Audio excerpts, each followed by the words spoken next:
ono duit tapi gak ono barang. Tapi di Indonesia Masya Allah kita masih bisa bertahan hidup dan kita mesti bersyukur. Itu yang pertama. Yang kedua, para jamaah sekalian, di takwa kemarin saya sampaikan 5 hal.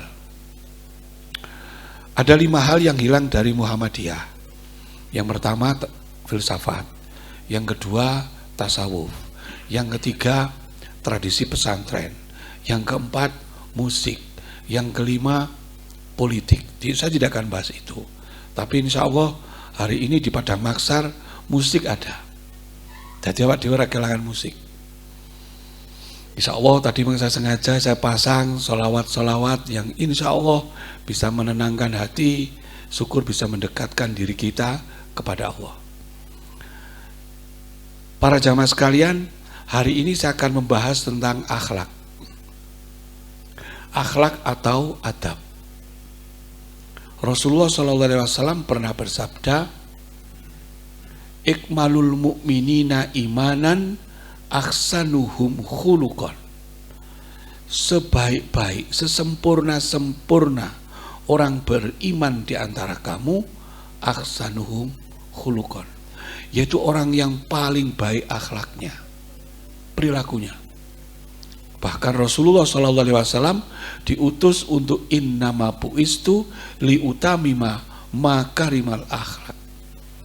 Tidaklah aku diutus kecuali untuk menyempurnakan akhlak.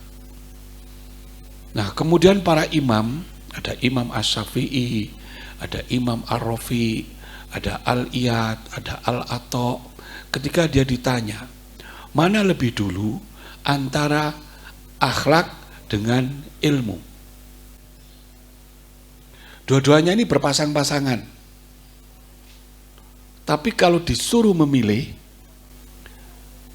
antara iman dan antara ilmu dan akhlak, maka para imam sepakat, jumhur ulama sepakat bahwa akhlak lebih dulu dibandingkan dengan ilmu. Sekarang ini banyak orang berilmu tapi tidak punya akhlak. Banyak orang berilmu, pinter-pinter, ulama pinter-pinter, tapi tidak punya akhlak, tidak punya adab. Karena itu Imam Syafi'i pernah mengatakan bahwa jika kita mau berguru, maka lihat dulu akhlaknya. Lihat dulu akhlaknya. Ada sebuah kisah yang sangat terkenal ketika Imam Bukhari diberitahu oleh salah seorang muridnya bahwa di Baghdad adalah salah ulama ahli hadis yang sangat terkenal. Kemudian Imam Bukhari datang menyaksikan, akan mengambil hadis darinya. Sampai di Baghdad ditunjukkan mana orang yang kamu anggap sebagai orang yang alim dalam hadis. Ternyata orang itu barusan pergi dari sholat Jumat, bawa sajadah, rame-rame bersama temannya, gudo wedhus. Wedhus itu gudo kaya anu niku. Kaya jenengan gudo gladiator niku.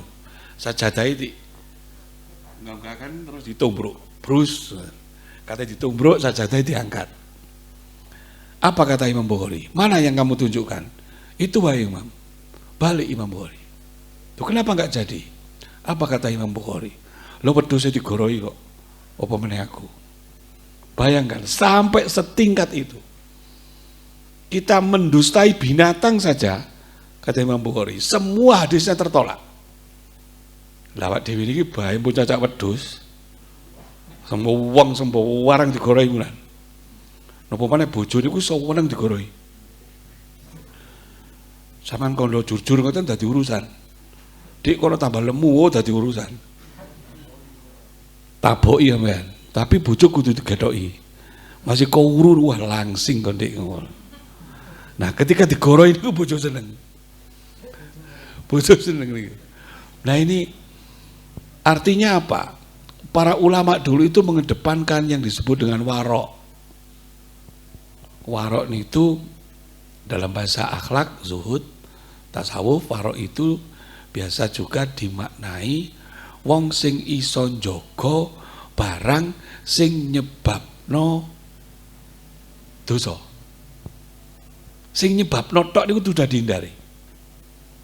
Sudah dihindari. Sing nyebab notok sudah dihindari. Maka kan sebetulnya saya ini kan juga repot. Kalau repot, kula niki diceluk kiai ora pantes, diceluk ustad kula wegah. Nek misale kula jenengan ngeten iki, kula Pak Mip. Jenengan ketemu kula udan-udan.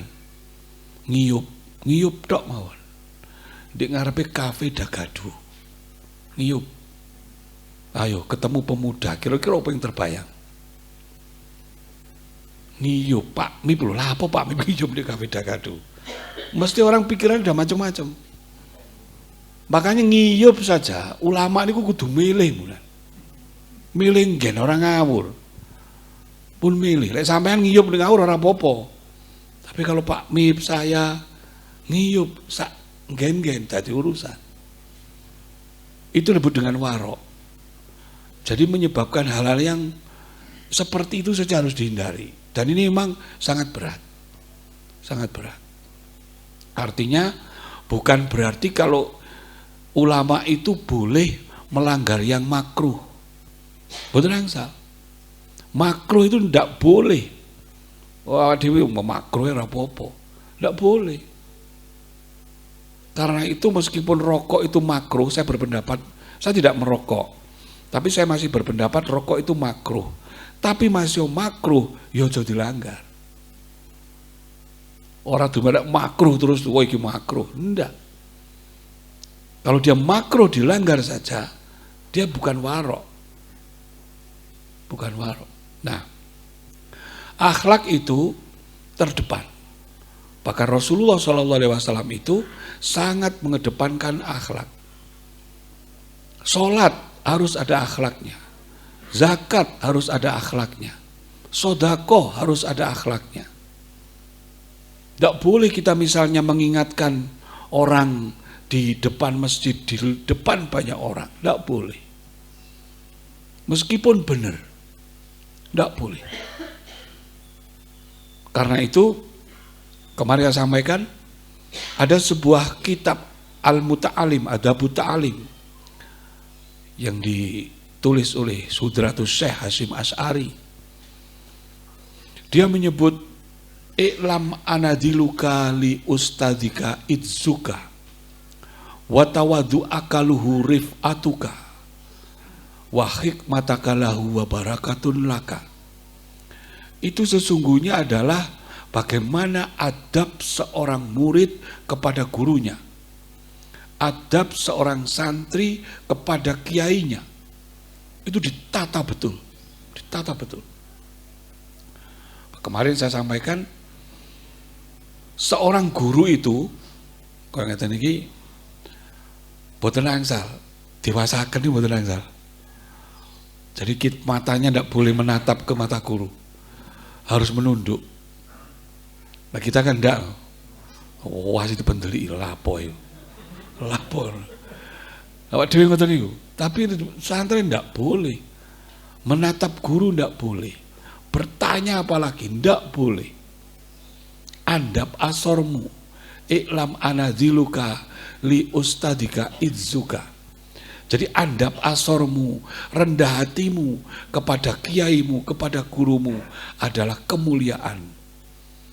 Jadi kalau kita ingin mulia, maka jangan pernah menatap mata guru. Kalau kita ingin mulia, jangan pernah bertanya kepada guru. Awak dhewe mboten nek cara Muhammadiyah. Guru ini malah dites kok. Takon ini wis ngetes padahal wis seru. Padahal wis seru ngetes. Niku kelakuan awak dhewe, kelakuan. Nah, seperti ini sebetulnya kenapa? Dulu itu memang orang berlebih-lebihan. Dulu ada guru yang dihormati berlebih-lebihan, tapi ada guru yang tidak dihormati juga berlebih-lebihan. Maka yang paling baik itu adalah sedang-sedang. Kita menghormati, tetapi juga tidak berlebih-lebihan. Sama seperti baca sholawat.